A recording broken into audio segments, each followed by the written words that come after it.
to Podcast Fandom, the official podcast for ProjectFandom.com. I'm your host, Nina. I'm Donald. And I'm John.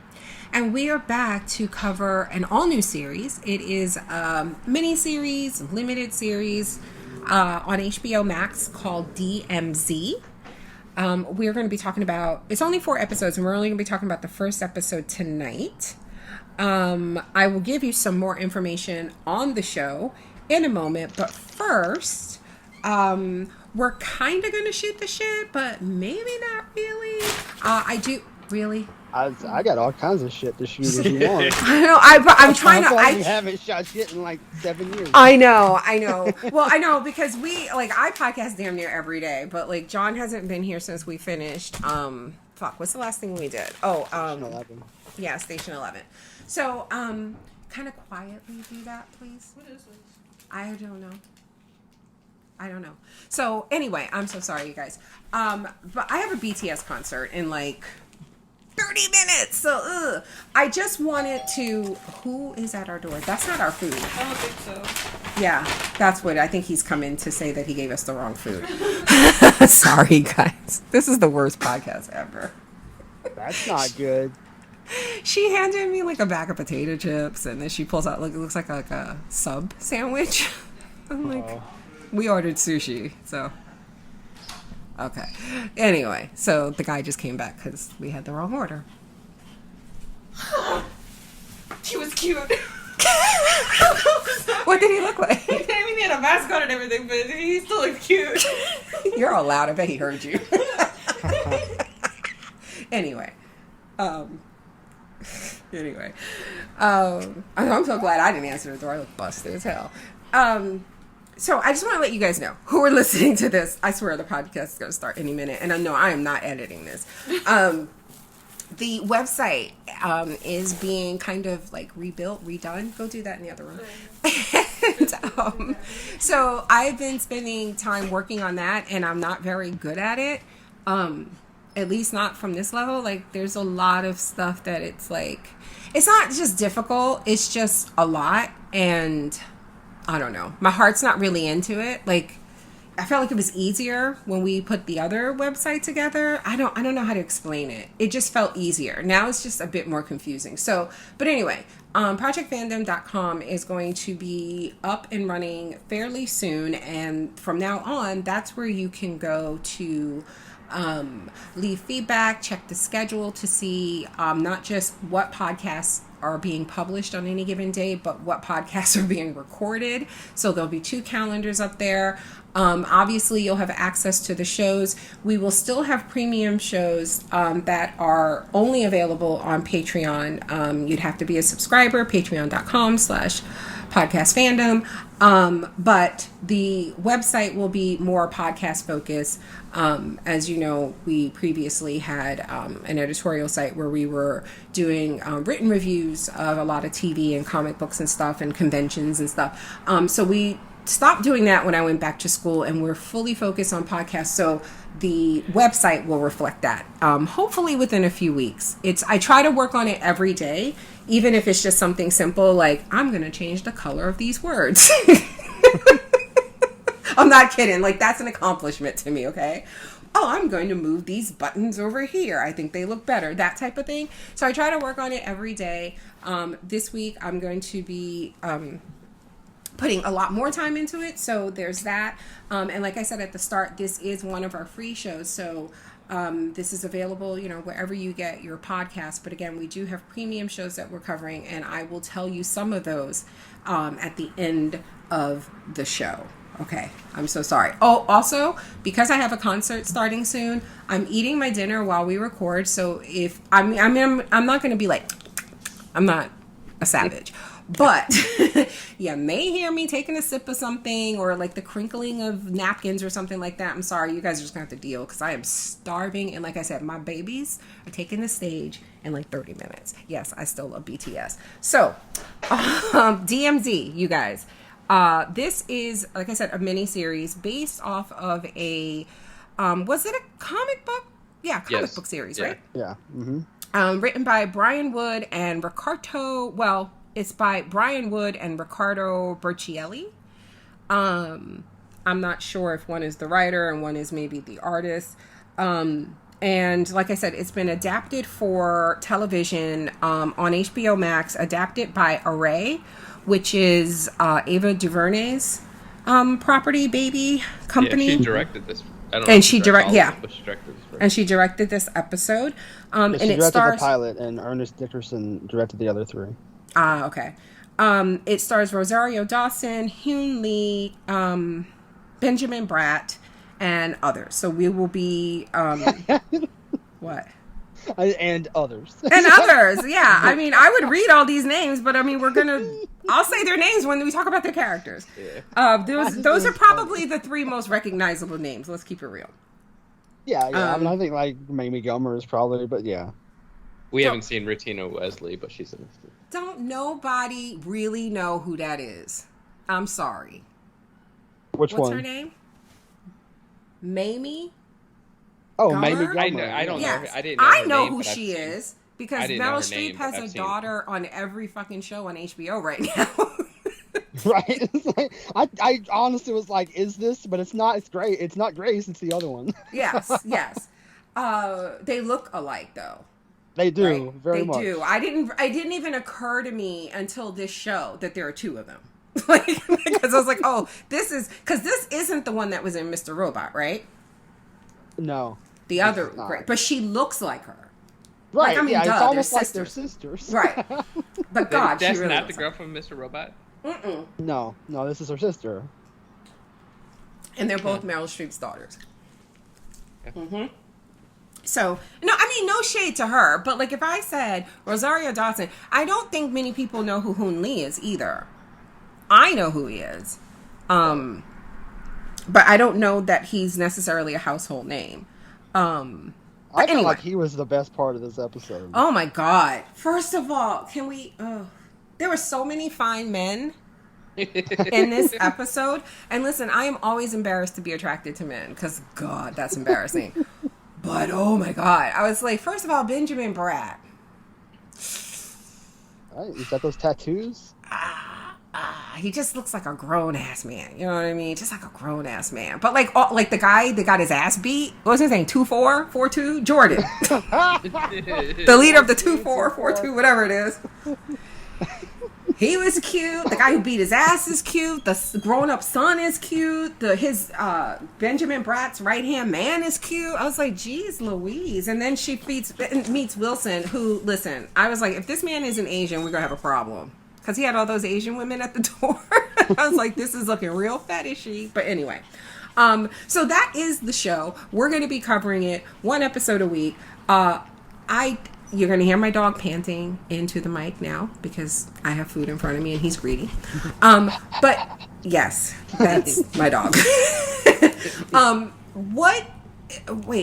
many episodes are out? Did they drop all 4? All of them. I was so surprised when I saw all of them out. I was like, Oh, what the really? fuck? I was waiting for the next Move. one to start playing. Yeah, the next one started playing and I was like, oh, maybe they just did the first 2. But yeah, if you're going to do 2, you might as well do all of them, I suppose. But okay, well, I'm sorry. We're doing once a week because I'm busy. Did you not hear me say that website's kicking my ass? Nico. And I'm also like studying Korean literally 7 days a week now. So, all right. I am so curious to hear what you guys thought of this because I'm not going to lie. I was like, I was a little lukewarm. John was like, are we going to cover this? And I was like, I don't even know what the fuck that is. And honestly, also, just to let you guys know, over the next 4 weeks, between DMX and TMZ, I'm going to fuck up the name of the show. So one day I'm going to be like, we're going to talk about DMZ, DMX, TMZ. TMC. Yes. So anyway, I was like, okay, I don't know. And there was nothing really out there. Like there wasn't a trailer or anything. And this was like maybe 2 weeks ago. And then less than a week, it feels like, or maybe a week after that, somebody in the group posted a trailer. And I was like, oh, okay. But then I was still a little lukewarm. And I was like, well, it's only 4 episodes. And Nico, can you please move? And you like a lot of the actors in it. And you like this type of story. So fuck it. You know, it's a low investment, right? 4 weeks. And then I won't say how I feel now. But I want to know. John, how did you like this episode? I think that 4 episodes is plenty. Oh my God, you are terrible. I enjoyed the show. I thought I think that I like the direction. I think that David DuVernay is obviously a really good director. So I enjoyed like the cinematography of it. And I really liked Rosario Dawson all the time. And like I said, I liked Hoon Lee. I thought he was like the most captivating person on the show. So I just want to say really quickly, Hoon Lee is in. I know him from Banshee, and he's great now. Oh my god! But anyway, yes, he's that's a really great way to describe him. His performance is captivating. Okay, go ahead. Yeah, I was thinking like when he came on, like that whole part of it I felt was really interesting, like her going in there and trying to find a guy that she knew before all this shit happened. But like overall I feel a little lukewarm. I think that's a good word to put, because I feel like, I don't know, like I don't think it's very well constructed in terms of like when the fuck is anything happening. Like, how long ago did evacuation day happen? Like, how old is the son? So I see what you're saying, because I feel like there was stuff that I couldn't tell if they were like, oh, they just want you to be smart enough to like figure shit out, you know, or if it was just like sloppy. And I still don't know what the fuck, but I feel like it, like, from the very beginning, when you meet her examining that girl, the detainee, and she says, "You're really young. Have you heard of evacuation day?" And that girl was like 15, maybe? How old would you say that? She was probably like 15, 16, something. Yeah, so I was like, well, fuck, how long ago was evacuation? But the girl was like, yeah, I heard of it. Like, she was all offended. Like, I heard of 9/11. I ain't stupid. Yeah, so I was like, wow, how many years has it been? And it was like when they were talking about her son, I feel at one point she said, you've been here for 6 years and you're only just now looking for your son. So I think it's been 6 years, except I don't feel like that kid looks like he would look like this in 6 years. Right. And what I got from the like, when she's in the house, she shows like the thing, his height, measuring his height, and the last one is 15. So I said, okay, yeah, he could be about 15 when he was getting out of the bus. But I was like, there's no. And then they said, oh yeah, the one when she's talking to the guy, he's like, oh yeah, he's about 23, 24. I was like, that's not sick. I mean, I guess. Well, you know what I thought that was? I thought that was just the way white people always think brown people are bigger and older than we are. Right. But I guess he could be 21. Like I think he could pull off 21 if it's 6 years later. I mean, I think the thing is, like, all of those things are absolutely possible, but I don't feel like the show was clear enough on those things. Right. I guess that's my They problem. weren't. Because that was the whole time I'm watching it. I'm like, how long because I didn't know if I was looking for a little kid, or because I was very suspicious of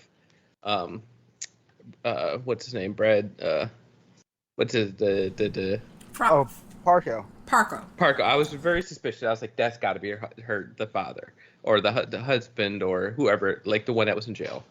And so then I was looking at the people around him, and I was like, one of them has to be her son. Like, why else are they showing us this guy? Like, there's more.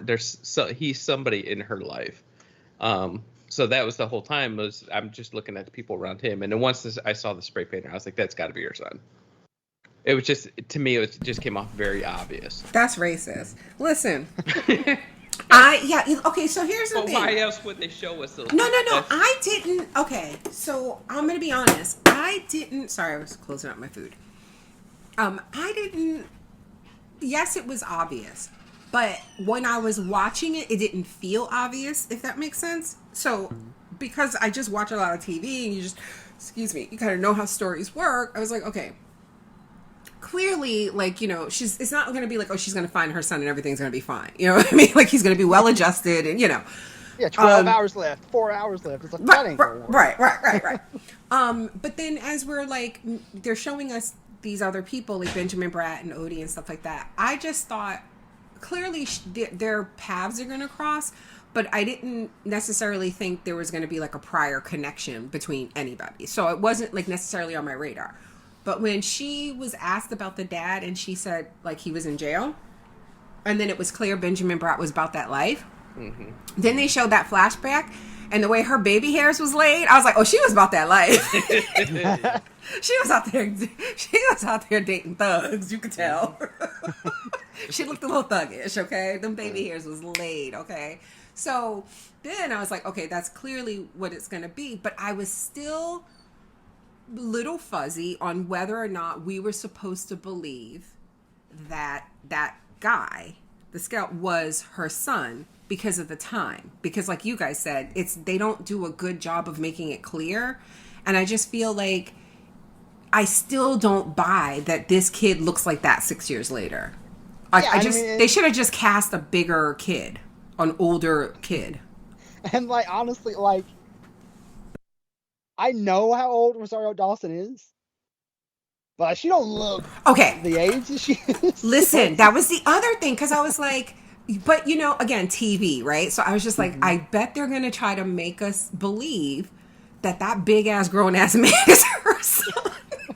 And I'm sorry, I'm just like, she don't look like that could be. Yeah. I don't care what universe. That's just not how we age, okay? That's not what happens. So that's the thing, is like the show, like I'm intrigued by it. I think it's a really interesting premise of like, oh, Manhattan became a demilitarized zone. That's interesting. That's cool. And like the idea of her going into it to find her son and then, you know, getting sucked into it, you know, like all of that stuff's interesting. Like a lot of these scenes kind of just played like vignettes that were loosely connected together, where like I didn't feel like the story really tracked like super well. Wow, that's interesting. Like, okay. Yeah, like so like I followed it, of course, but like it was just like, okay, now I mean I largely followed it because the time kept showing on the screen. Like it was like, okay, now this is 7 hours later, and now, you know, this is 3 hours later. But it seems like more has happened in the time between it, but it doesn't matter. But like also I was like the characters felt a little off. Like however long it's been, like this is the first time she's going into this to look for her son. No, like, that's where I felt like she that's where I was. Well, they said she's been, because she couldn't get in. Right. But she looked outside of it. Yeah. And then this is the she first looked time. into, right. So for the past 6 years, she searched 2 countries. So I'm guessing, you know, where the demilitarized zone split them, right? She's and like then, Manhattan was the only, like Manhattan. Right. And so, but the problem was just that I guess it's, you know what I mean? I guess I would imagine it's easier to search whatever her country is. Because that's the other thing. Like, I feel like, maybe I think I wrote it down. I feel like I caught a glimpse of something that kind of told me what everything is called now. But I would imagine it was easier to search whatever country, whatever part she ended up in, right?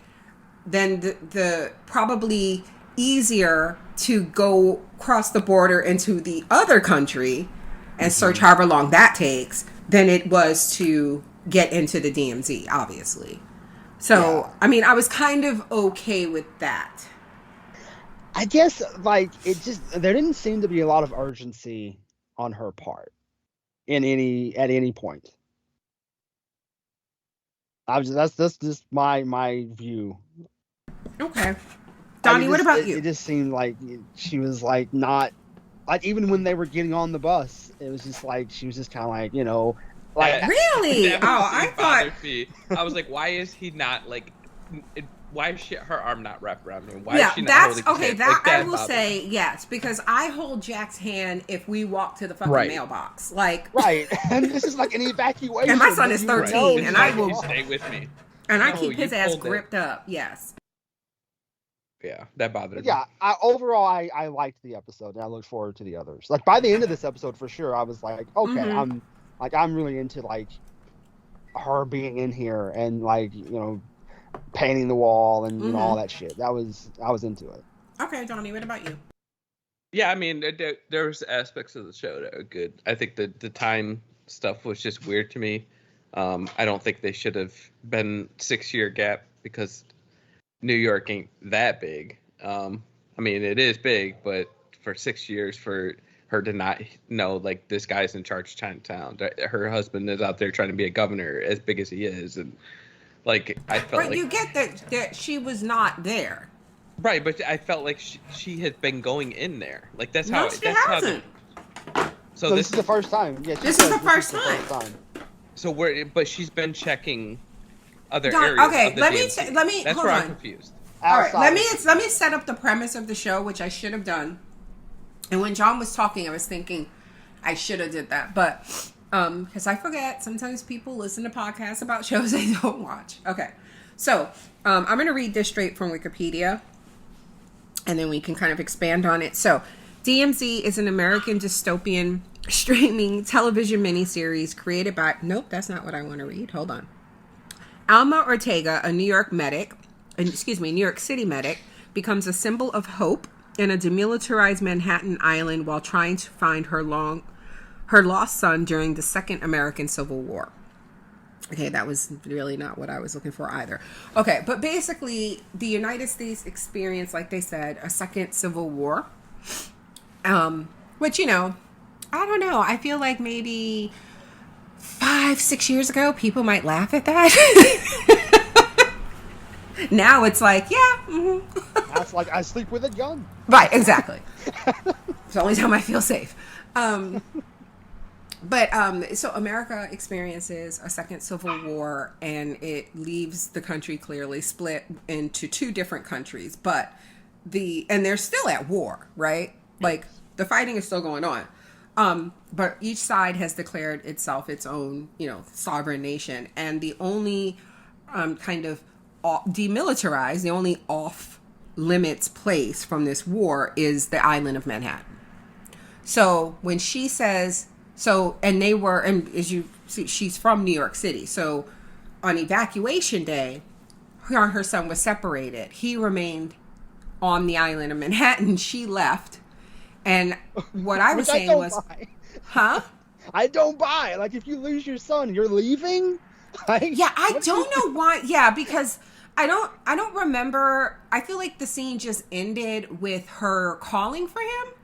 Like, I don't think they showed how and why she got on a bus. And so I don't know if that's something that's going to happen. And maybe that's part of it. Maybe there's like some guilt there because she did get, I don't know. Maybe that's stuff they're going to explore. But so whatever country, whatever side of this war she ended up on, she searched all she could there. So over the 6 years, she was doing that. And then I'm assuming she would have to sneak into the other country, the other part of old America, and search there. Yeah, just put on a red hat and she'll fit in. Yes. Well, no, she's still brown.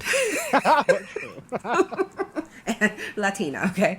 And so that's where she's been. So this was, and what I think too is that, well, no, because it felt like, when we meet her, she's going into work and she's going into this, it turns out it's like a detainee center, I guess, of people caught entering their country illegally from the other America. And that's the thing. I don't know. Do you guys know what the names are supposed to be? I think she called, like when she's talking to the girl, I think she says you're being detained for unlawful entry into the U.S. Right. Okay. Yes. I'm or sorry. into Because America, maybe. Yeah. Or like No. Because there is a sign. You're right. I forgot that. There's a sign that says you're entering the United States of America. Yeah. So like the other country that has a different name went away, like that would probably. So yeah, Texas. Well, we're going to call it Texas. Yeah, Texas. Right. So she they finally seceded. Yes. So she went to Texas, looked for her son, didn't find him, looked all over the United States, and now she's able to finally, because of this connection with the other nurse or the other woman who worked in that center, to sneak her into the DMZ to look for her son. And there's something going on because the woman says to her, my connection, because the guard just waves them through, right? And she says that he told her that usually they would get their schedules 48 hours ahead of time, right? But this time they only got it the day before. And they're told, you know, and then after that, they have to wait a further orders or whatever. And so she was like, either that they're on to us or something big is about to happen. So that's what cut her time. Because she was like, normally I have like 2 days or something like that. But because of this whole thing with the guards and stuff, she had to come back sooner. So she had was it just 24 hours? Or was it less than that? I think when she came out, it was 22 hours remaining. Okay, 22, that's right. When she came out into Midtown. Right. So what I would say, okay, Donnie, are you done? Can I take my turn and then can we talk about it? Go ahead. Okay. So what I would say as a complaint, well, first of all, I loved it. I did not expect to. Like I said, I was super lukewarm. And our friend Katoria put up a thread. She was watching it the day it dropped, I think. So 2 days ago, Thursday. And I was like, oh yeah, I'm going to try to watch it tonight because we record this weekend and I'll hop back in the thread. And I never did because I said I'm busy, y'all. This website's kicking my ass. So anyway, I did see one of her last comments in the thread, because obviously I wasn't going to stick around and get spoiled. And she said something like, I'll be back, but I'm not necessarily impressed, or you know, it didn't grab her. And so that made me feel like, oh, well, shit. So I went into it, like I said, from before, lukewarm. And then she said that, then I was scared. But I really, really loved it. And I'm not, sure why. I don't know. I just like things that happen. I like Rosario Dawson in this role. I like the possibility. Get away from me, dog. I like the possibility, you know, the upcoming conflict or whatever, because of, you know, who her son now is and who he's with and all that. I'm just really digging it. I will say though that I would have preferred more clearer information. Like, I was fine on the time of my only complaint there again is that I just, in terms of like who her son is supposed to be, it just doesn't. They could have did better than that, and I'm not sure why they didn't. But I was clear on the time. I would have preferred more details on what the war was about, because I don't feel like we know unless I missed it. And I understand that this may be stuff that. Yeah, and I understand that this may be stuff that, you know, comes up in the next 3 episodes. That's fine.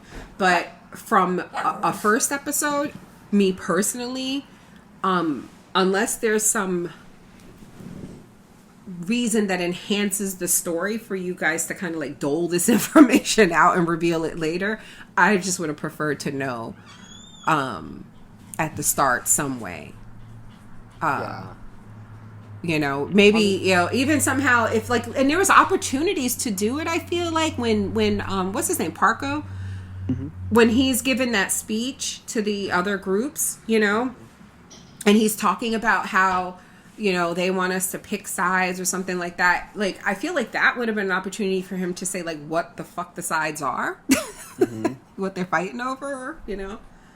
But yeah, I really loved it. Yeah, I would say, like, I joked, you know, when we started that, you know, 4 is plenty. But, like, honestly, it feels like 4 may not be enough. Yeah. Like, genuinely, it feels like, because when you look at, you know, the comic, it was 72 issues. And, like, I mean, that's a lot. Right? And so I would imagine in those 72 issues, they probably do go into, like, the war and why it happened and all those things. I honestly don't expect that in these 4 episodes. I don't expect any. You know what though? Okay, but here's the thing. That's fine if you are looking here. Look around here somewhere. I'm sorry. That's fine though if you again tell us like the broad strokes of the conflict and everything in this episode, and then you treat this as a small story within a big story. Does that make sense? So like season 2 could be this same universe, but somebody else's story. Like maybe somebody who lives in whatever the new country is. Do you get what I mean? Like then I would be fine with that because there's other opportunities for you to, again, reveal the details of this. But like for this, they should have, I feel like, told us something in the first one. You know? Yeah, I mean, I definitely feel like more And they should backstories touch on better. it. Yeah. Yeah. For And that matter. Because it feels like it would give us more of a root, you know, in the universe. Yeah. Like, just let us know what the hell's going on.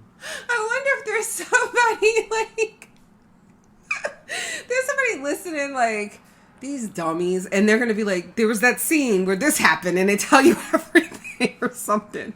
God, I don't think we missed anything. I mean, hey, if you want to tell us that, I think the best way to do that would be to sign up at patreon.com/podcastfandom and You gotta pay us to care.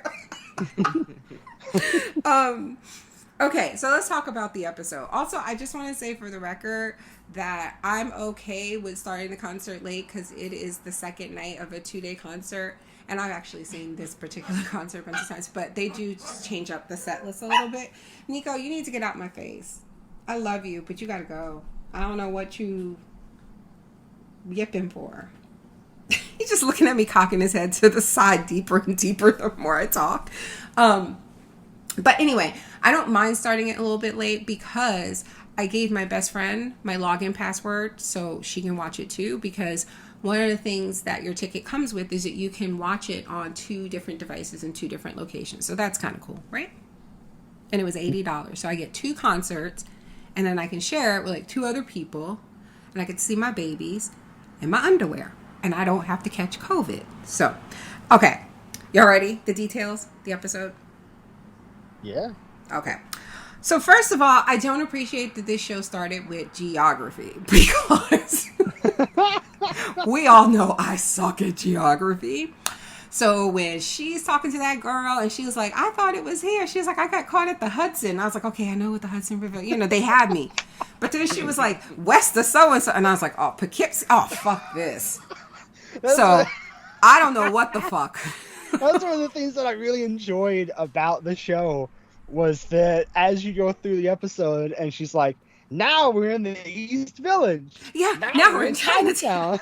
And I was like, yeah, this is great. Yes, like, I did like that. To know about New York.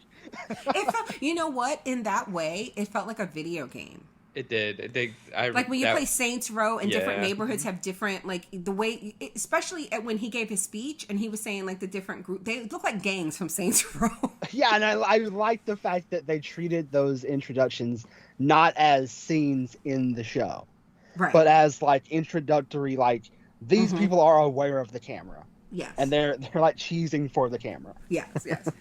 But yeah, when she was like, well, the borders keep changing, and I was like, I guess. So, I don't know how much you guys saw. I feel like I saw something, and maybe I'm thinking the opening is a little fuzzy. But I saw like a map of some sort. So, I don't know if one of you saw that and paid attention, or you want to take a stab at talking about what the geography of this world is. You're welcome to. I'm just going to sit here and be dumb. I think like whatever the borders have been, I think like they're it's just Manhattan now, right? Like that's just the middle, right? Right. But what I mean is like, so what is the United States? Like in terms of what we are now, what part of the current United States is still the United States? This new country, geographically, what is that new country? Is it like Connecticut, Maine? Like what? I don't know. What is Texas is what I'm saying. Is Texas in Texas, or is Texas now in Oregon? It's like Texas. The Mississippi? Right. It's like the Mississippi River is like, that's the boundary. Yeah. I don't know. Like, I don't know. Like, I feel like that's the kind of stuff I want to know. And I don't know if I'm just too stupid and I missed it, or they're just not being clear. Let me look it up. Yeah, I don't know. That's the thing is like, we don't get spoiled though. You don't want to get spoiled. I know. But, what I liked about it was that they kept, like they said, the border keeps moving. Mm-hmm. And so what I feel like is like, is the United States losing? because the border used to be further west, and now Right. it's not. So now it's like, I don't know. I like, hadn't which- considered that. Yeah. I mean, is the United States losing against Texas, or like I don't know. Currently, yes.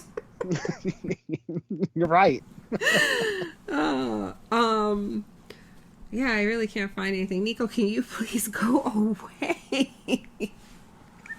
I don't know why this dog just likes being like up under me. Go away. Anyway, And yeah. this So detention center is in Brooklyn, right? Is that what they said? yes. Yeah, I think so. Yes. So and then so then when she talks about evacuation day and Nico move, we see the flashback to her with her son. That's just what I have here. Why wasn't she holding his hand? Why was she like eyes forward love, which I loved, by the way, but I didn't like the fact that why is he behind you? And if he's behind you, why are you not holding his hand? Jack would have been in front of me holding my hand. I would have been walking, pushing Jack in the direction we need to go. That scene felt like we need this to happen so that this show can happen. You know, that's it felt like you could see the scenes in that where it was like it made no sense that she would not do everything in her power to hold, and nothing happened to split them up. Like nothing happened. Like and I think with her make her be like kidnapped or something, or him be taken that we saw obviously. Right. But like, I don't like. It felt like she was trying to lose him. It just felt like, you know what I mean? We're gonna get really we're gonna get another view of Parko just sitting off to the side and he kidnaps. I was gonna say it would be really interesting if that's like what happened, and I'd be like more okay with it. But again, no, I wouldn't be okay with it because again, like John said, it played in a way that it just happened because it needed to happen. Because again, the point is whether he got kidnapped or whether they just got separated, she shouldn't have allowed it to happen. And I say that because of the way they shot it. They chose to have her leading the way, not holding his hand apparently. And I'm just like, this is dumb. This is dumb. I don't know. Maybe because he's like maybe because he's not young. No, that's ridiculous. Like I said, Jack's 13 and I make him hold my hand. I mean, that's the thing. It's like, and that's like not having more backstory. Like, as far as we know, right? We know that what happened on evacuation day led to the really shitty world that they're in now, right? So like, because of the way they left people and stuff. Yeah.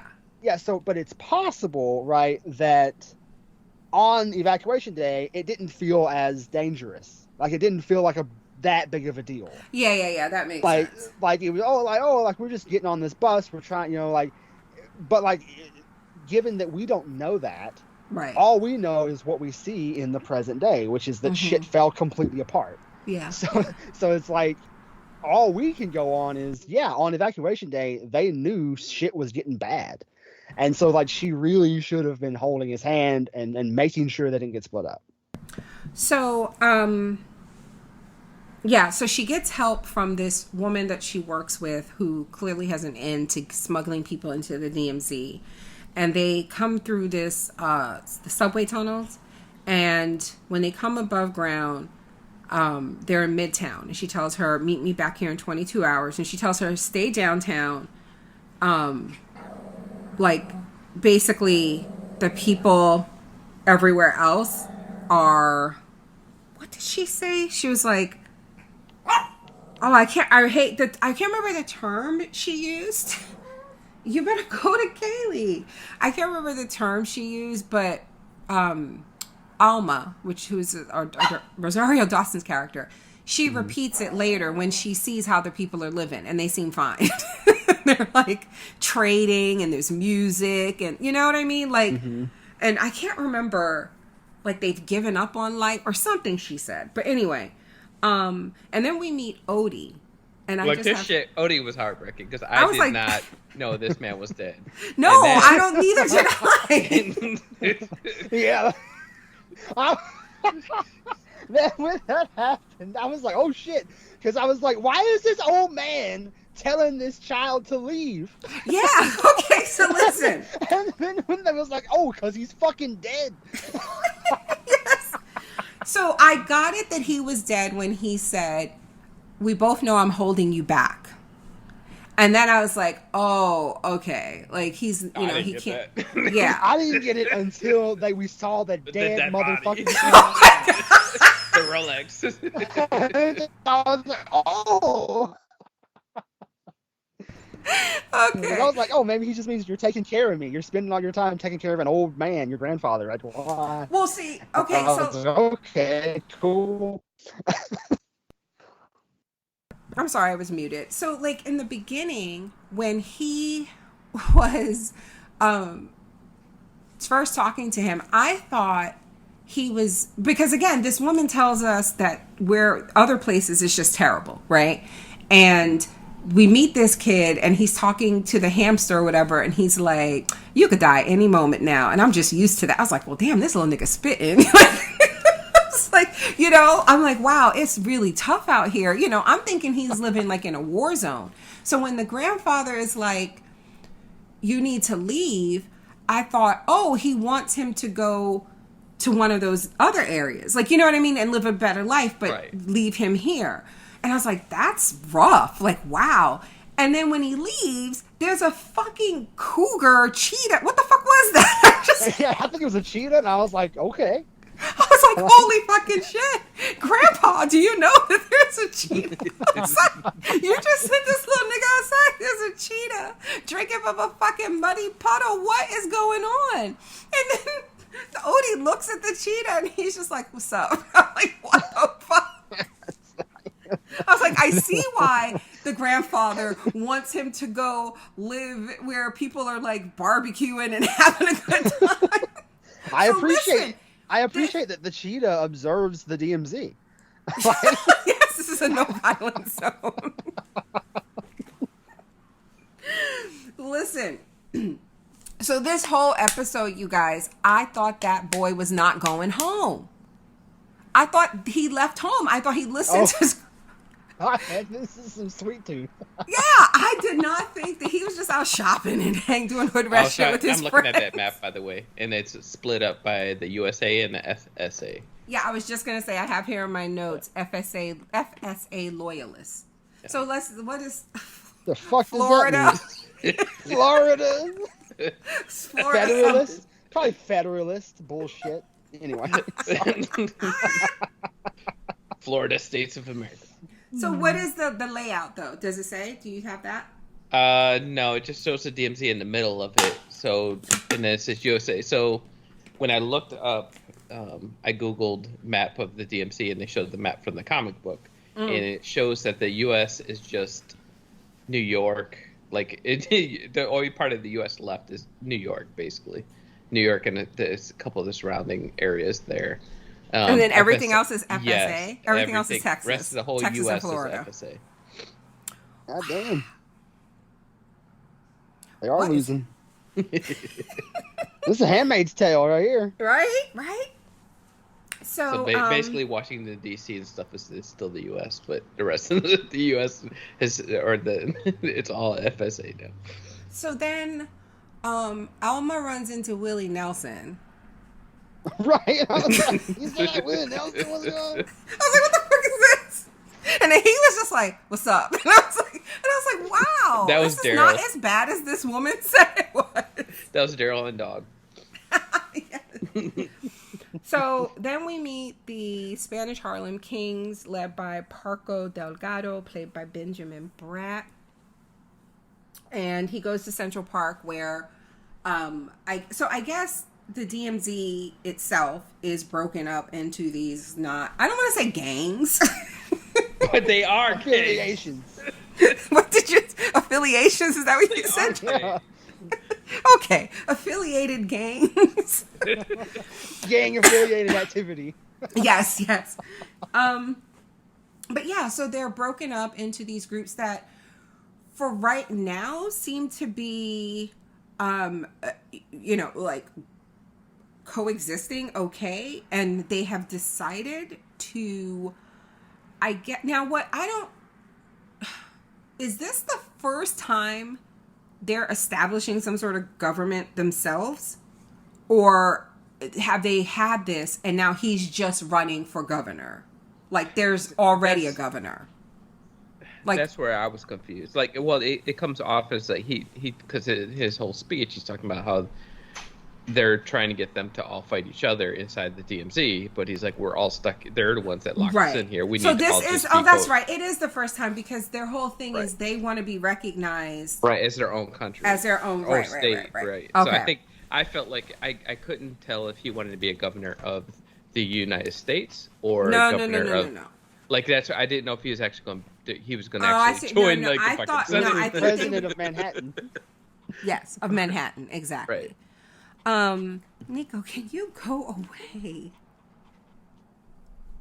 He just wants to be like right next to me, and it's the most beautiful thing and the most annoying thing. It's just like being a mom.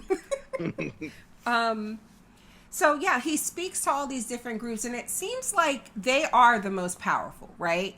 Yeah. Because it's pretty much a given between coercion and payment that they're expected to all back, these groups anyway are expected to back him. And I guess the other person running is Wilson, right? Is he running? I don't know if they ever told us that he was running. I felt like he was very powerful though. Why do I feel like, did I just get spoiled? What happened? Oops, what did I hit? Hold on. Where did I see? I saw something. Oh, you know what it is? It's the episode description for episode 2. So for me, I don't know about for you guys, but when the episode ended, why can't I find my glasses? The next episode started playing and I stopped it. And when it came out of it, it had the thing and it was like Parko and Wilson prepare something like a debate. Yeah. Debate. Yup. Sorry, spoilers. Sorry, I spoiled myself. I just love. But that explains why he wasn't there. Because I was like, he's very powerful and rich. Yeah, that explains why he wasn't. And again, there. Manhattan ain't but so big, so it's not like What were you saying, John? Why are you so particularly tickled at the idea of a debate? These guys are going to debate in the DMZ. Like, they're still trying who's the moderator? Right, they're still trying to keep the. Oh my god! Who is the moderator? They're gonna have voting day, voting booths, and. I mean, listen. I think groups of people have a right to establish some sort of order. You know. Absolutely, and, like to have a democratically elected ruler. I mean, that's our leader. Like that's good. Yeah. I just think it's funny. So. Oh my god! I mean, what is that going to look like? First of all, Wilson is charismatic as fuck, but so is Parko. Mm-hmm. It's going to be like a swag off, and I'm here for it personally. I feel like it's going to devolve into a riot. Oh my god! Yes, a massacre, if you will. One time, one of them says the wrong thing, and it's like, oh, time to fight. So she ends up going, which I thought was really smart. Alma goes to this clinic where she used to work because, again, I'm thinking, I'm putting myself in her position throughout the whole episode, and I'm like, if I've searched both countries and now this is it, I would hope Jack would go to some place he would know I would go, if that makes sense, right? Like, yeah, 6 years later.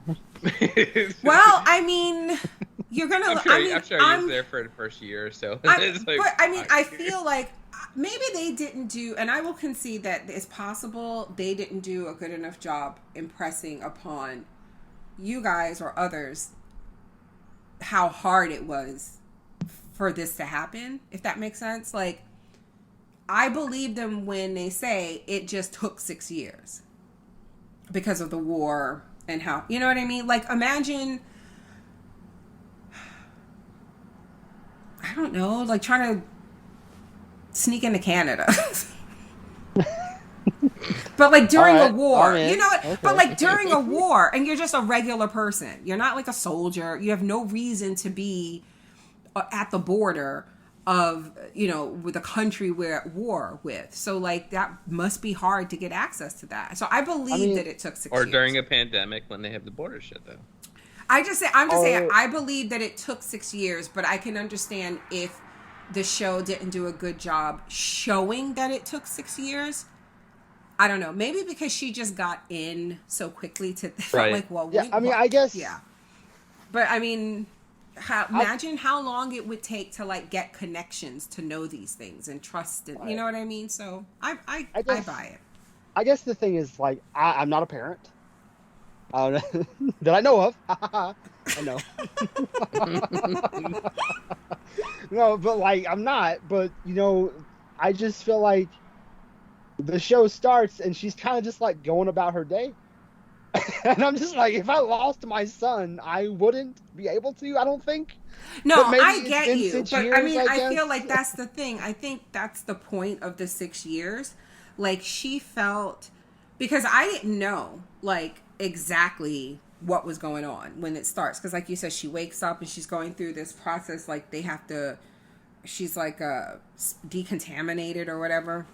Mm-hmm. Before she goes in, and then you see people have been arrested, and there's like, wasn't there like some person like fighting, like 2 people, they had to be like restrained. So like you're in this situation, it's like, okay, this is like, she looked miserable, but I mean, I bought that this is like, day whatever, how many days are there in 6 years of her living on the run. 525,000. Right. But you know what I mean? Not on the run, but just like basically traveling around and again, doing like, I feel like they could have made an entire series out of this.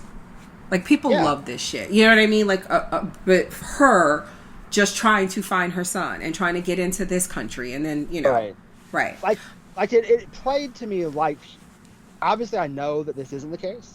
But this is what I mean, is like it played like she already knew that her son was with her ex.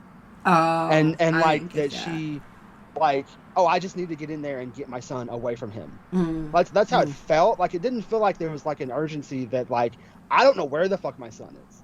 Like last time I saw him was one day. And okay, I see. But the thing is, I think as a parent, I don't think I would be acting like that 6 years later, especially if my entire existence for the past 6 years has been living out of a backpack, trying to cross borders, you know what I'm saying? Doing illegal shit to try to sneak into these places to search for my son.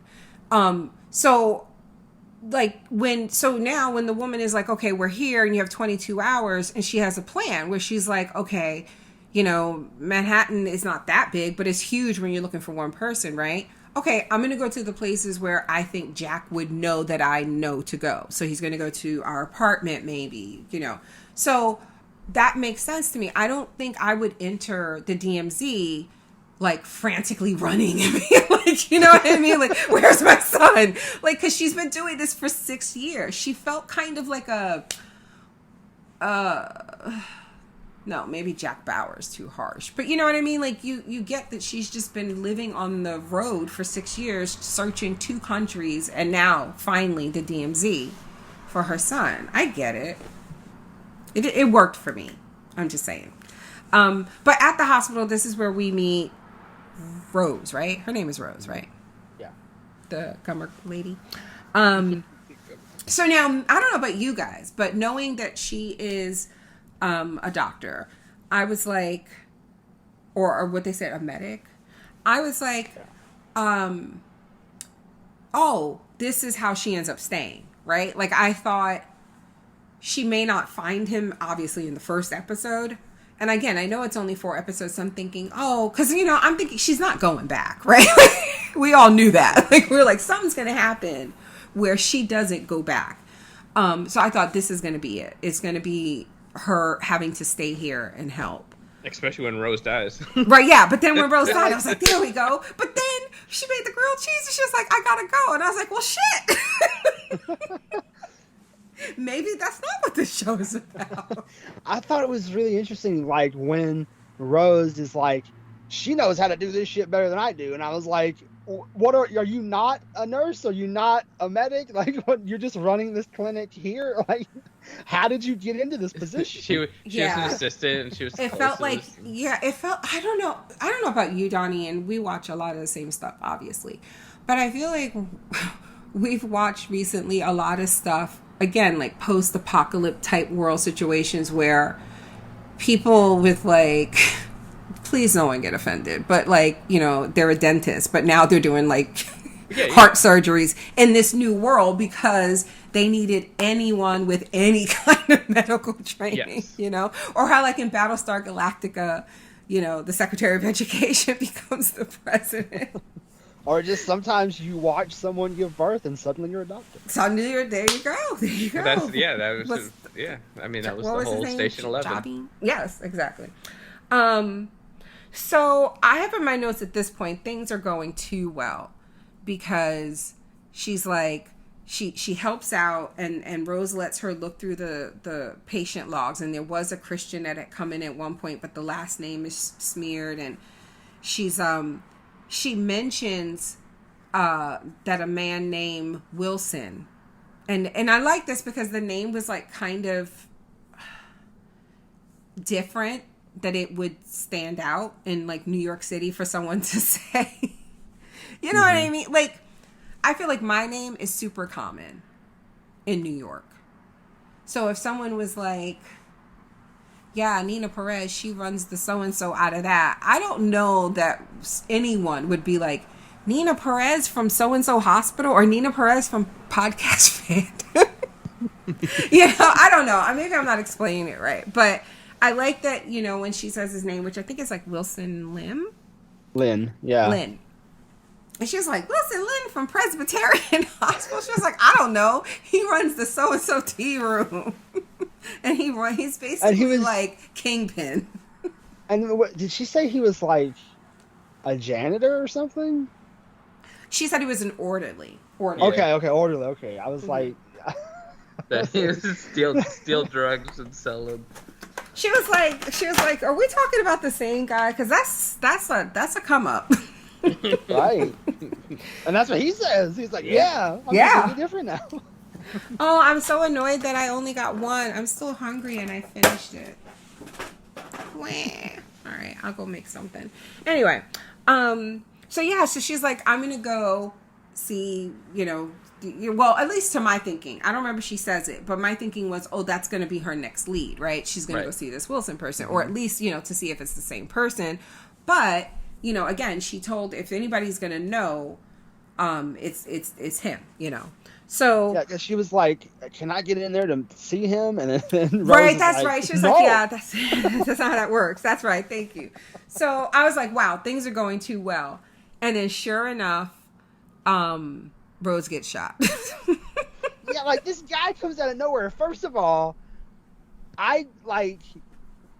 Rose is like, "You're not from here," and I'm like, "No, she's not. Nobody is."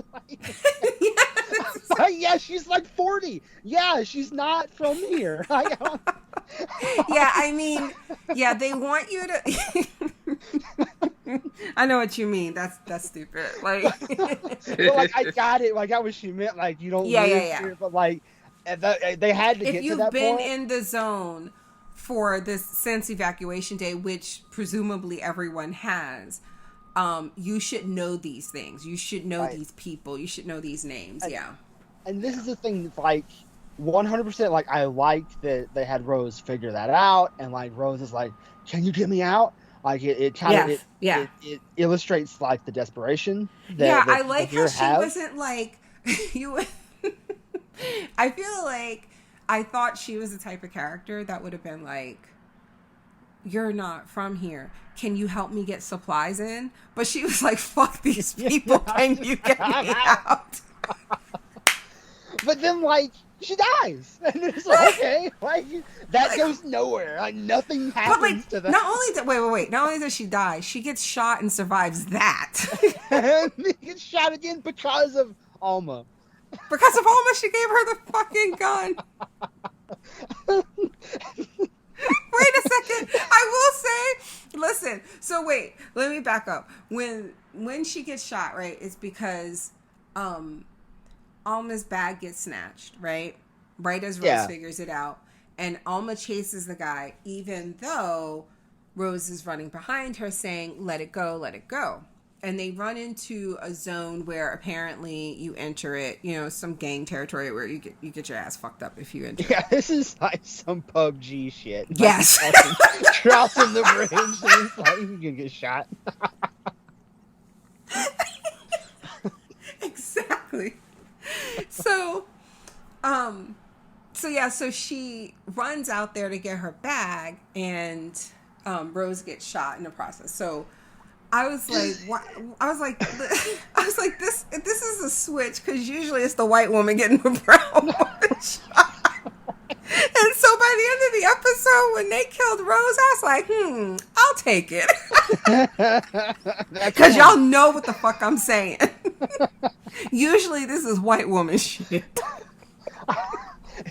That was so stupid. It's just like, what's in her bag? I don't know. But like, okay, she's doing it. But then she goes out there, doesn't get shot. Rose is like, stay down, and stands her ass up. I'm like, what are you doing? Yes, I'm telling you, it was white woman shit. And I was like, this is so surreal watching this play out. It was like Rose was like, I'm not going to get shot. I'm white. That's how she was acting. No, you got to watch out. Not me, you. And then that guy gets electrocuted. That's right. That's right. I guess that's how you solve that problem. Yes. You just have him die. Prior to that, there's two things that I skipped. There was the introduction. I just have spray paint guy. Mm-hmm. Now, so spray paint guy. I was immediately suspicious that was her son. Really? See, I wasn't. And when they did, because again, 6 fucking years, that kid does not look like that. I don't know why. So I was like, they're not gonna do. Like, I was like, that makes no sense. And I kept thinking, I'm like, if they're gonna try to expect us to believe that. So I kept waiting for it to be someone else, but no. And then when they showed the flashbacks of her when he was little, and at one point they showed the bedroom, like she was cleaning up his art supplies and stuff, and I was like, yeah, that's her son. So did he have spray paint on his bedroom wall? He did. Yep. That's racist. So so there are names spray painted on a wall in black, and then some were crossed out in red. Some were crossed out in red. Yeah, and this shit I liked. I like this shit a lot. So what I didn't understand. What I think where this is, like, because now we know that it's his son, so it's like second in command, basically, right? I'm guessing this is like a kind of scare tactic, intimidation thing they do, where they put and people they've marked for death, their names up on the wall, and then you die. When you die, he comes in. It's like, hey, you write your name in the book and then you die. So, is presumably, Death Note, right? What? Isn't that how Death Note works? Yeah, that's Death Note, yes. So, I don't refresh my memory. Did we see him kill someone? No. Okay, but we just see, it begins with him spray painting. Oh, well, no, we don't see it, but, I get it now. Because there's a little girl watching, right? And I just thought it was like a random little girl. Like, living on the street because times is rough, right? And then he offers her candy. And she takes it and she says, That's what not did just he... paint. That's not just paint on your hand. Yeah, that's right. And then when he says, what did he do? What did this guy do? Oh, no. That's not. Okay, so she was just hanging around because the guy that he killed to spray paint his name, he was there, right? Like the body was right there. Right? I don't remember that. Because she gestured with her head when she said what, or maybe she was talking about his hand. That makes more sense. I don't know. I'm probably making this way more complicated. Yeah, well, I don't know what she just. Yeah, so when he gives her the can, like, because she's there, and I think she like talks to him like, "What did that guy do?" And then he's like, "He crossed Well, me." first, And then yes. she's like, "Oh yeah, 2 years ago, my daddy crossed you too. That was stupid on him or some Yeah, shit." she goes, he was rude. She goes, what did he do? And she said, he was rude to me. And he was Yeah. like, stupid on him. And then she goes, my daddy was rude to you too. Stupid on him. Yeah. Like, Jesus Christ. So She's I'm really guessing- coping well. I was like, I guess his name is on the wall. The other thing that happened that I skipped over was that Odie, they meet Odie on the way. And we learned that he has a relationship with Rose. He knows Rose, and he's going to come around later for grilled cheese, as is their way. Yeah, and he was supposed to ask Rose like if he could stay with her. Yes. Because that was the whole thing. With the dad, like grandfather. The ghost was telling him. Yes. So, and then there's Odie. I don't know if you want to talk about the scene with Odie and his friend, his like crazy ass friend. Yeah. Oh, the girl. She's is like, that freeze, gold? motherfucker? Nico, goodness gracious, that gold gun is going to come into play, isn't it? You know what's hilarious? That girl's name is Nico. Yes, it So when you said Nico, I was like, wait, what? I did not know that. is. Yes, it is. Oh man. Yeah, so they do this thing, I guess, where they, scavenge for things that they can trade. Nico, go away. I am so sorry, you guys. I don't know why he just wants to be. I guess it's because I'm talking, but I don't. Anyway, yeah, so they do this thing where they scavenge through office buildings, I guess, looking for things that they can trade. And we find out later that Odie got jumped for his stuff. He pawned it and then he got jumped for the money. It's like, dude. She goes into that office and she lays on a decayed Yes.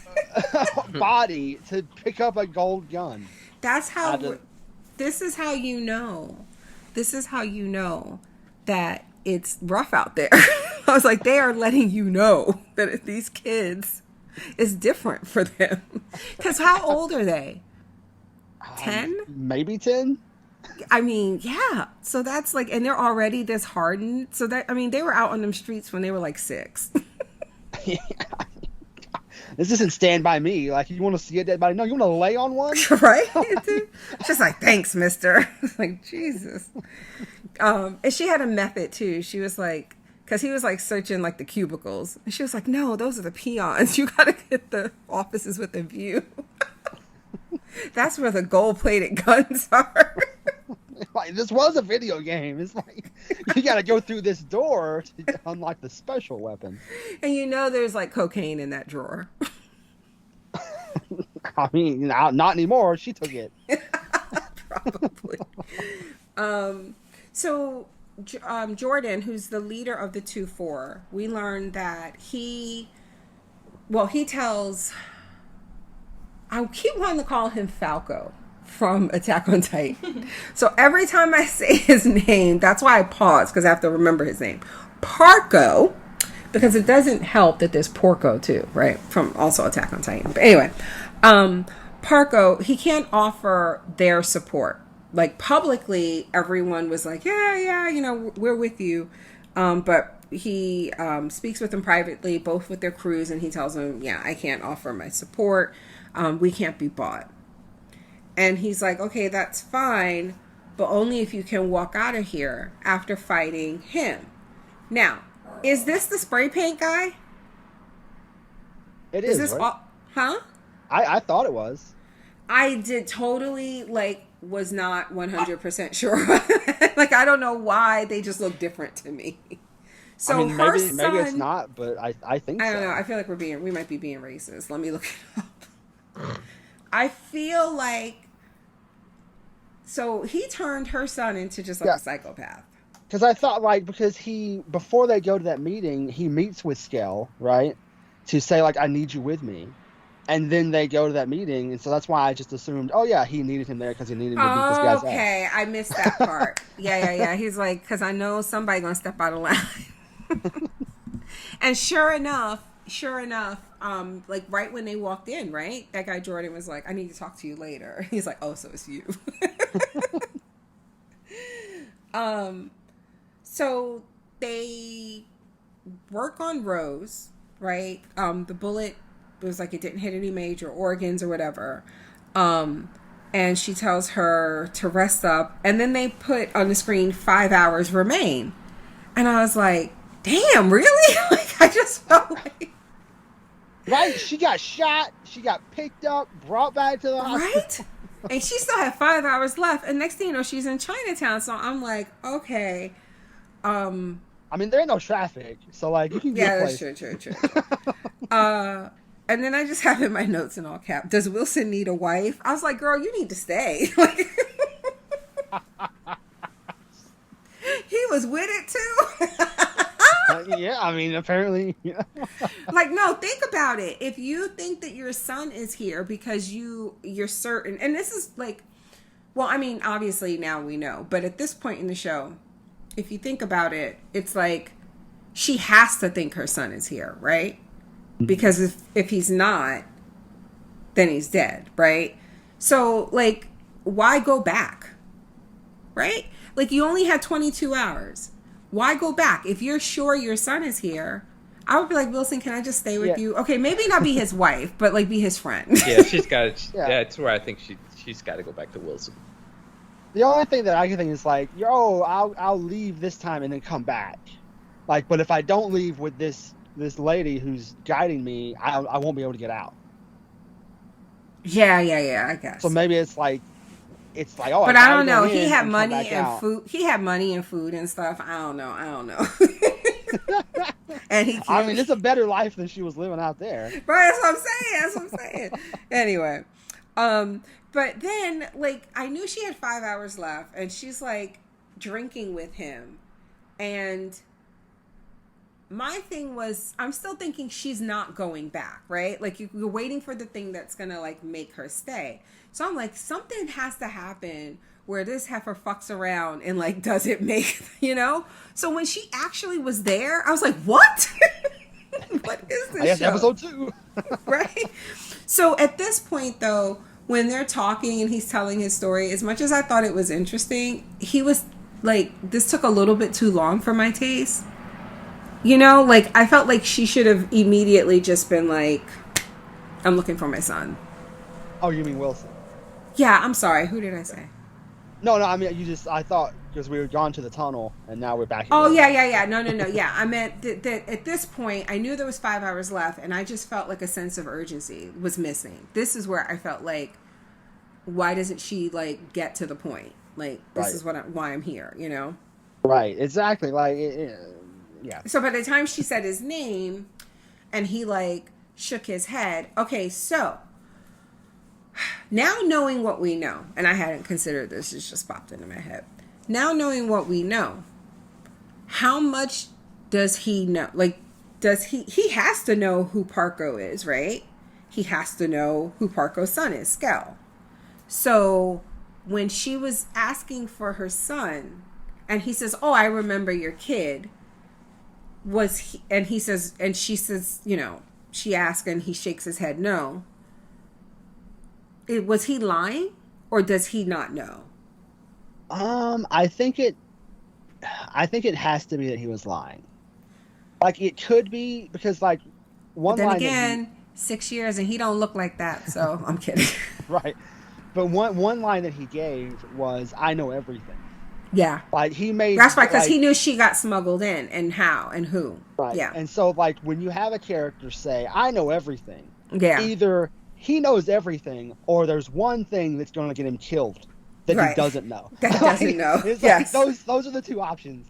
Yes. And I don't think that it would make sense that this would get him killed. So I feel like it would make more sense that he knew and he just didn't tell her. And maybe it's something like he knew that her son was different or something, Yeah. and he didn't. Yeah. He was trying to protect her or whatever. Knowing, like, yeah, maybe, knowing he got them names on the wall.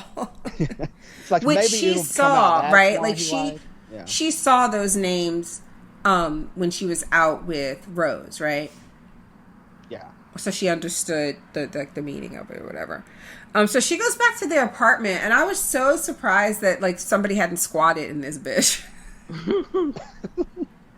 Like, but I mean, again, I guess like how many? I don't remember. Did they say how many people are on the island? 500,000 or 300,000? 300. But I think yeah, it's 300,000. Yeah. Oh, that's not a lot. No, I mean, no, it's not. Not for the size of like, it's Not you're compared to what it is now. Right. And then just There's, in like, terms millions of of people like, in I was just Manhattan thinking right in terms of like land and resources and places to live. So I would buy that her apartment, I guess, is just untouched. I mean, that's the thing is like it feels like in Manhattan, that's about how many people should be living there. But we have millions there now. Yeah. So she goes to the apartment and cries, and then these are we get flashbacks of her with her son when he was a baby, and that's when I realized she was about that life. And that's when I was like, for sure, okay, that's her son with what's his face. She was beating his ass at one point. She had them twirly baby hairs, and I was like, okay. But see, that She one used to scene, party. Her boyfriend's in jail. Parko's clearly slimy. Okay. You get that one flash with her and Parko like holding each other. Later. I thought we got that at the end, or was that? I It was thought at that the was end. at the end. Yeah. I don't remember. It was Yeah, sometime. Yeah, it was at the tunnel end. It was at the end when she figured it out. Right, that when the Parker was guy still said alive. it. Because Yeah. this whole time she thought Parker was dead. Because there it. was prior to that, it was her spinning him around when he was a little boy, like toddler age, with like a Batman uniform on. Mm-hmm. And we saw it was just the two of them. It was like a tight shot. But then when she makes the connection that Parko is the head of the South Harlem Kings or whatever, they show the full thing, and we see him standing in the doorway while that's happening, watching. So, yeah. So at this point, though, we also see they were having trouble because he had locked himself in the bathroom, and she was trying to get in, and then she like breaks the door down, and we see like his hand is wrapped, like a bandage, and there's like blood on his knuckles under the bandage, and I thought, oh, he was fighting. Mm-hmm. So, and then we see He just found his daddy's footsteps. That's all. yeah, like, so that's like, I didn't know. We find out later it's like tattoos, right? Like he got the gang. So Ray. huh? Ray. He got Ray on his knuckles, like his dad. R-E-Y. R-E-Y. That means sun. Like the sun in the sky. What? R-E-Y. Those are the letters that they both had on their knuckles. I wonder what the why though. I wonder what that significance is. In Spanish, I mean, you know that. I'm not telling you about Spanish. But why? So, We're just trying to say that again. Yeah. Yeah. Say what again? What? Say what you just said. I said that Parko and Christian both had Ray on their knuckles, right? Mm-hmm. Yeah. And that was the tattoo that he got, yeah. Right? Yes. Doesn't Ray mean sun? No. That's what I was like, what? Sol. Okay. Well, what does Ray mean? Why is my... I don't know. Anyway. Why is my brain drawn a blank? I don't know. Hold on a second. All I can think of is do re mi. You're saying it's Ray, R-E-Y, right? R-E-Y. Yeah, you're right. I knew that Sol was sun, but yeah. King. Goodness gracious. There you go. That's what that means. Okay. That So makes that sense. makes sense. Yeah. I was like, please say I am way too high for this, by the way. And then, no, wait, to make matters worse, the whole time in my head, I swear to God, the whole time in my head, I'm seeing Ariel, and then I'm seeing it in Korean.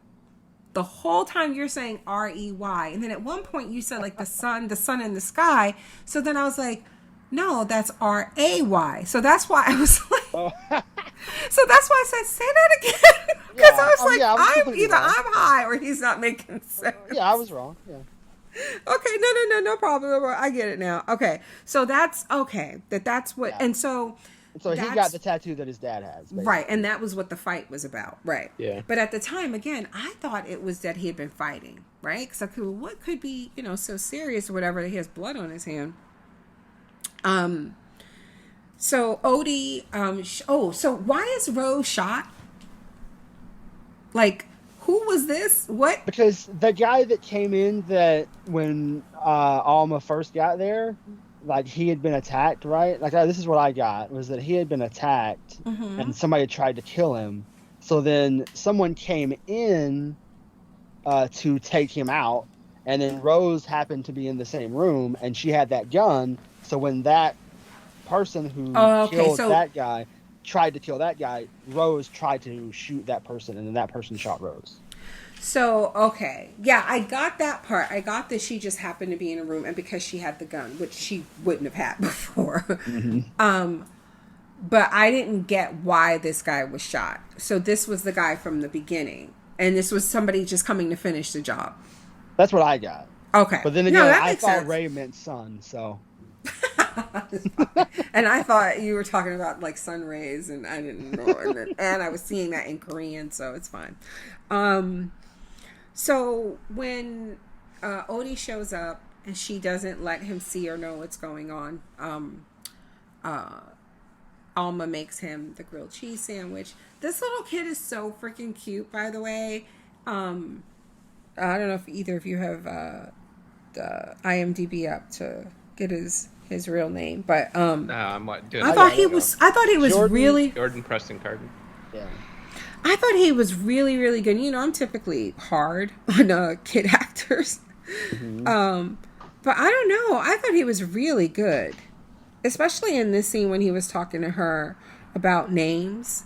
Yeah, then how he doesn't remember his middle name and how they're important to him. Yeah. Like when he does that shrug, it was like it's a living. That's yes. what Yes, it's like they jump me for the money. I'm looking to see what else he's been in. Okay. Yeah, I haven't seen anything else that he's been in. So yeah, this was but then I'm like, oh, this is why she stays, right? I'm thinking Rose is dead. It's her fault. Why is my dog choking? Drinking so much water. Rose is dead. It's kind of her fault. They don't have a doctor now. Apparently she's a better doctor than Rose was. This is why she stays. Oh, and by the way, grilled cheese kid is sad. She's gonna stay. But then she's like, why is my dog choking? Oh, Jesus. This is the worst podcast ever. Is he okay? He's fine. Sometimes he drinks water too fast, and that happens. I've been there. Anyway, what were we talking about? Oh yeah, I'm like, wow, she's gonna stay, but then she like kisses him on the forehead. She says, "I've gotta go," and I'm like, God damn, how much time is left? Rose has been shot twice, and you still have time. And then she does just get there just in time at 4 a.m. Oh my God.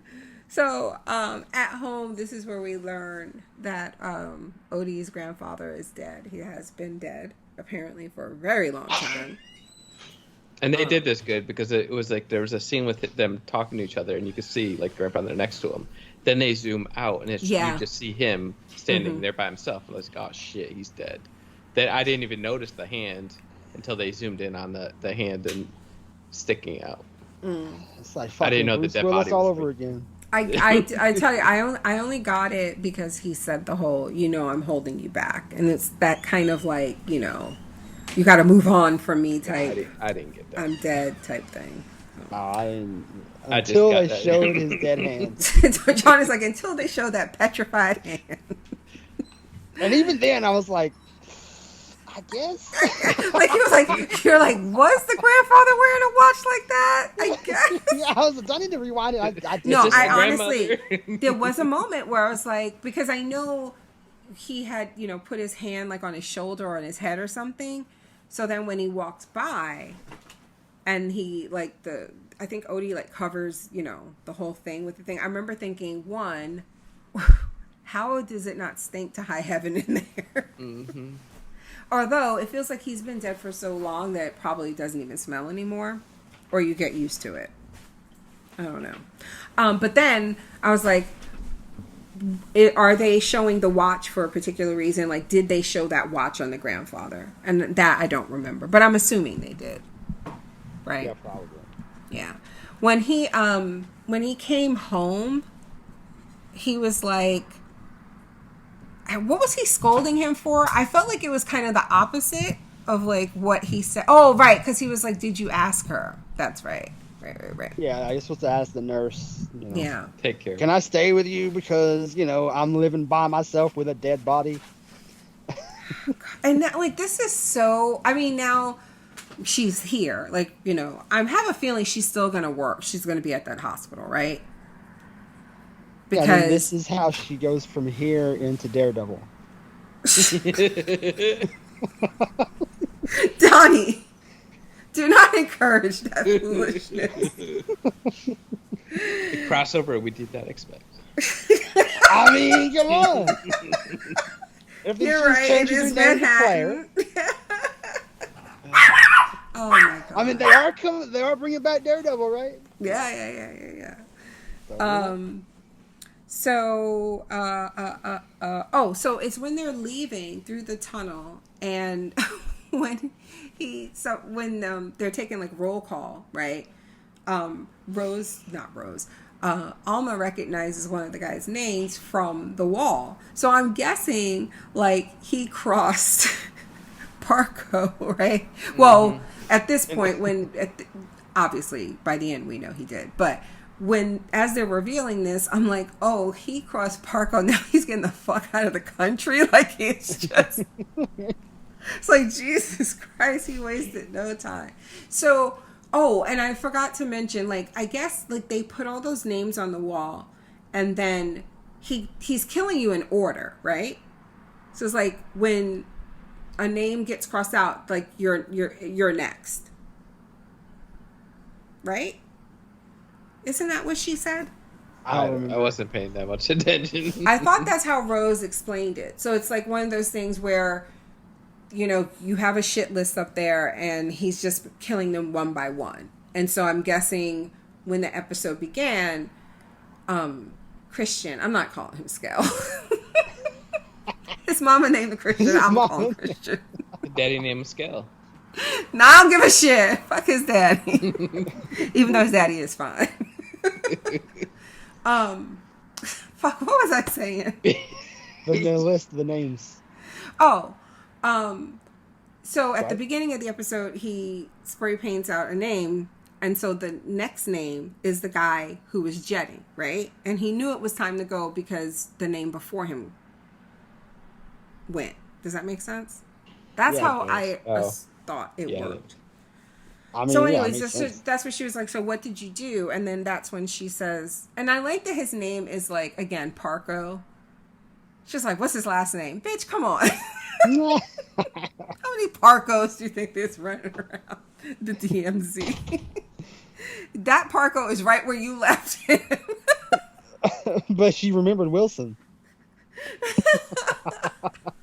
She was like, oh no, that's Wilson. That's Wilson Lynn. I know him. And then when he mentions his kid, right? Mm-hmm.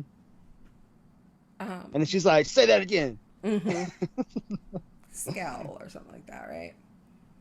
Yeah. Yep. How old is he? I like too that when she like stops and she's like considering going back or whatever, and the woman who, I forget her name, the woman who was like, I'm about to say something really horrible. but I would keep it to myself. I forgot her name. The woman who was tunneling them through.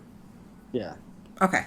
She goes up to her and she's like, look, you need to bring your ass on because your son is not the son you remember. I like that she picked it up right away. Like she was like, it felt like she already knew.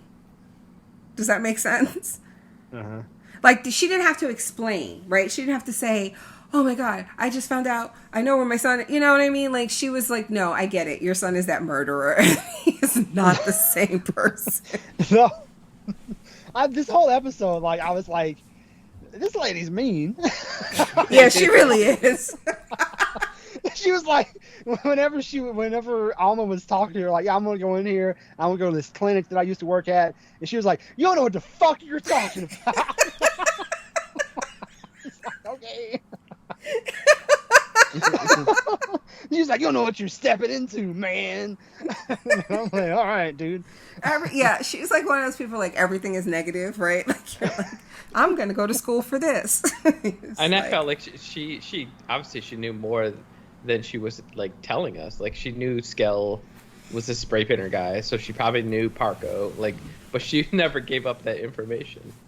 And I guess maybe because Alma wasn't asking those questions to her. I don't know. But it feel felt like Rose knew more than what what she had told us. I don't know. It's all. I don't know if that's a us thing or like a. Yeah, maybe. Yeah, maybe. I think Don, you're talking about Rose. Yeah, because you guys said Rose knew about the wall and the names and all. Oh stuff, well, right? yeah, because it's. I'm sorry. I thought you were talking about the lady who was getting them out. With Rose, I just took it again like. That's again like how she thought didn't make sense that Alma didn't know these things. She was like, everybody knows these things. Like everybody knows what this wall means. Everybody knows Parco. Yeah, everybody knows Wilson. Parco is running. But she never brought those names up, so it like Rosario Dawson just never clicked until the very end when somebody actually brought this name up. Like, but why would you ever think that that's your son, unless like.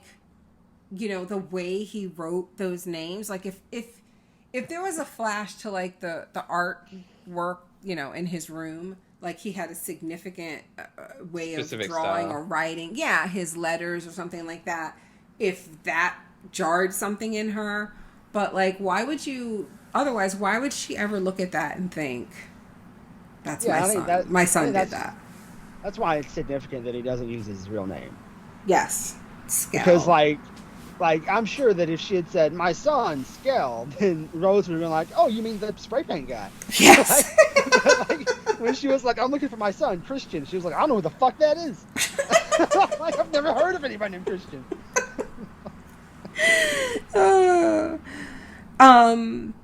So yeah, like, and so she's like, I'm going back, and she's like, well, fuck it. Like, fuck you, fuck it. I'm leaving you. So she starts to go back, and then they just get gunned down. Right. By the United States military. They don't even care that one of them is one of them, right? Like, you know what I'm saying? Like, they just shot. They were just like, right. The border is being breached, we kill. Right, yeah. They weren't trying to, like, arrest anybody. Yep. And I guess the justification is they're at war, right? Yeah. Isn't it always? Yeah. Aren't we always? Right? When's the last time we weren't? Right. I think like fucking 80 years ago. Anyway, like, I think it was so funny that these guys, like the military, they gunned down all those people, and then when it came to shooting Alma, they turned into stormtroopers. Yeah. Yes. They're in a straight tunnel. It's a tunnel. Like, you just have to shoot straight. Like, at the very least, you just go across like horizontally, you'll hit her. Right? And there's like 12 of you. And they were like, don't let her cross that line, because they had explained, the woman had explained that the stairs leading out of the subway station, there's a part where the walls painted like a red border around, and like that line, once you cross it, you're in the DMZ and they can't touch you. They can't, because there's currently a ceasefire, and it was like, if if a soldier crosses that, then it's automatic into the ceasefire. Right. So, and it's so interesting, like thinking about like, because like the most like known DMZ, right, is in between South Korea and North Korea. And it is like, I don't know how the fuck that works. But like, is it like this? I don't know. I've seen some videos of some things that have happened. I swear I think we talked about one of those on the podcast before. There's always white people going in North Korea. Is that what you're getting at? 'Cause it's true. No. Yeah. This is that. Yeah. God, so what were we saying? Oh yeah. So when she crossed, they were really upset they couldn't kill this woman. They were so mad. They're like, grab her. I was like, what the fuck, dude? And I was like, well, fuck it. She's dead either way. I was like, good old America. Yeah, and so she ends up painting over the wall of names, and that little girl's like, stupid on you.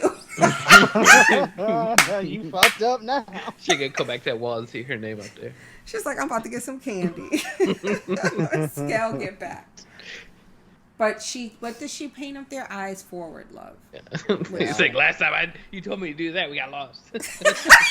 Yeah, right? I was like, I get it, and like, I haven't read the comic, but like, I would bet all of my money that this is in a comic, right? It's like one of the panels, like the final panel. The final panel, yeah. So I'm like splash page or whatever. But like in this episode, like you could have very well missed her saying that because it was like whispered in that scene. But she so, said like, it. But to be fair, though, she said it like 4 times. That's true. You know, it was like, okay, we get it. That's your thing. And that's the thing is like, I guess like that's another thing about the backstory, right? Like not getting enough of the backstory. I guess this has to be a thing that she says all the time, because it wouldn't make sense for it to just be a thing she said. Right. The day, like on evacuation day. Right. Like so, because it be, also like, because it also isn't something that makes sense in the moment, right? Rather than eyes forward. You say eyes forward when, you know, it's almost like, to me, that sounds like a mom who doesn't want her son to see like the carnage and stuff around them, if that makes sense, you know, as opposed to keep your eyes on me or don't let go of my hand. That's more like we cannot get separated. Like this, I mean, I don't want to rehash it, but like I feel like this whole thing was just like a clusterfuck of course you lost your son, of course. Because also, apparently, he was just... he didn't seem to be very bright in that situation as well. Like maybe he wanted to go. We're gonna see plot twist. Yeah. We're gonna see he ran off. Like, I mean, it could be like, oh, he saw his dad and he was like, oh shit, there's dad, and he ran off to his dad. Like, it's possible, but like, it's possible he just left his mom because he knew his dad was still there, because maybe he was still in prison. Yeah, he set the airplane on fire and he left. Daddy issues. It's refreshing to see these male daddy issues in these shows. But yeah, I mean, like those other things that you said, those would take her a lot longer to spray paint onto a wall. Like, this is just 3 words. Right. I feel like if I were her in this situation, I would have been like, Alma, what's her name? Alma Ortega. I'm your mom, remember? I'm here looking for you. Like, instead of like this coded bullshit. I'm stupid and I'm not very like good. Like I just drew like a big old heart. He's like, what the hell is this?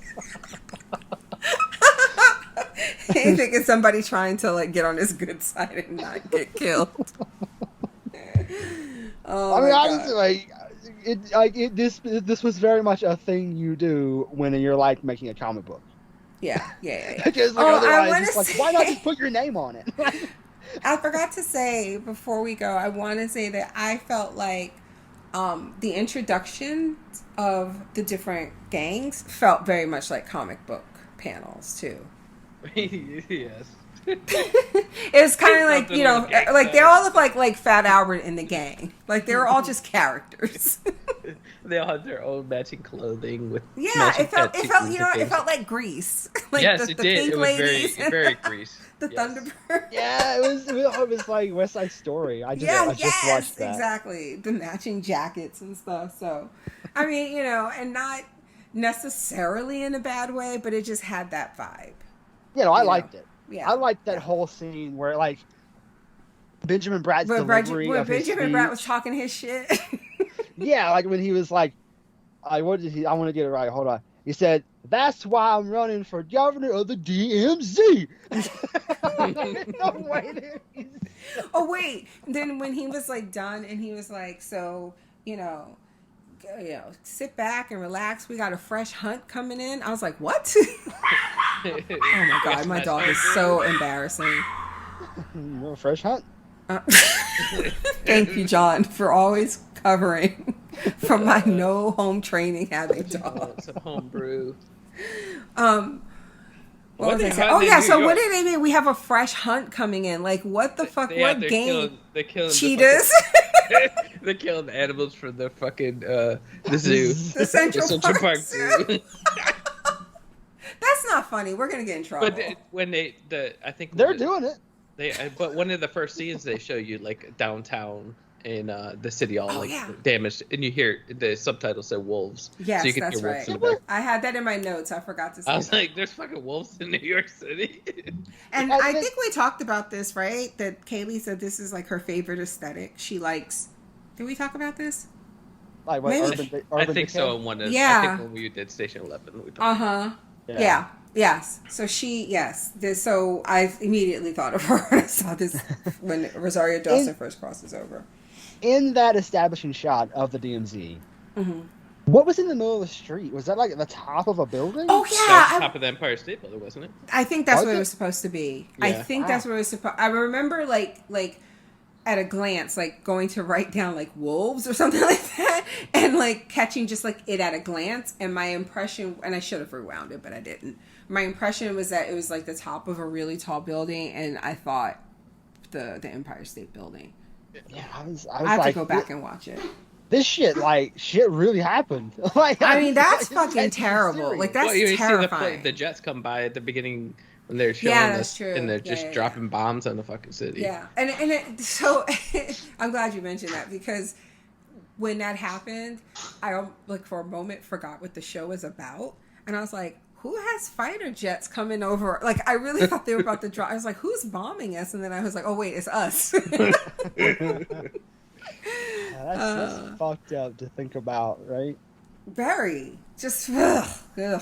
Anyway, so anyway, thank you guys for listening. Like I said at the start of the podcast, sorry, my mouth is getting like super dry because I've been talking too long. At the start of the podcast, we do have premium shows going on over at patreon.com/podcastfandom. We're currently covering the final season of Attack on Titan and a K-drama called Extracurricular on Netflix. We're also about to start covering Halo, the live action adaptation of the video game of the same name, Pachinko, on Apple TV Plus. Is that what it's called? Apple TV Plus? Like Yeah, Disney I think so. Plus? Okay. I think so. Pachinko is a drama based off of an award-winning novel of the same name. It's a story about a Korean family that spans several generations, and the book is apparently amazing. What else? There's other new show. Did you say Moon Knight?